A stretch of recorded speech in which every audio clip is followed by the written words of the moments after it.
10 heures, fin du marché à Rungis. Bernard est arboriculteur depuis plus de 30 ans. Il produit ses clémentines au Portugal, mais ce matin, il n'a pas réussi à les vendre. Alors il vient les offrir au potager de Marianne, la seule association caritative du marché de Rungis. Vous pouvez descendre. Le cas d'espèce, c'est trop petit. Si vous avez des détériorations dues au climat là-bas, qui fait que le vieillissement est mauvais. Ça, c'est un fruit qui est impeccable à l'intérieur. Il n'y a rien à jeter. C'est un défaut d'aspect qui fait que l'ensemble est difficile à commercialiser. Trop petite et abîmée, donc invendable. Sur cette palette, une tonne de clémentine, c'est environ 400 € de perte pour Bernard. Une goutte d'eau financière pour l'arboriculteur. Ce matin, il a vendu pour 12 000 € de produits. C'est comme la charité, vous avez quelqu'un qui fait la manche, vous ne lui filez pas un billet de 500.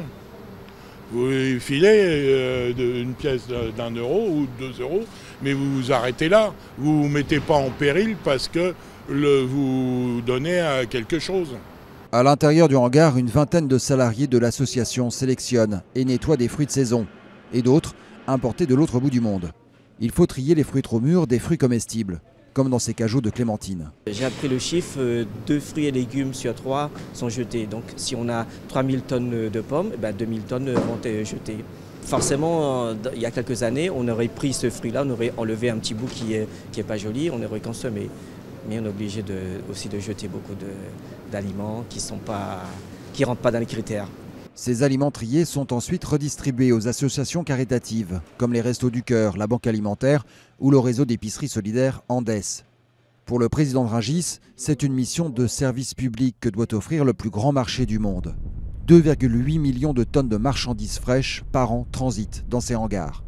Il y a plus d'une trentaine d'entreprises qui donnent régulièrement. Chaque année, on donne environ 600 tonnes de produits qui sinon iraient à la poubelle.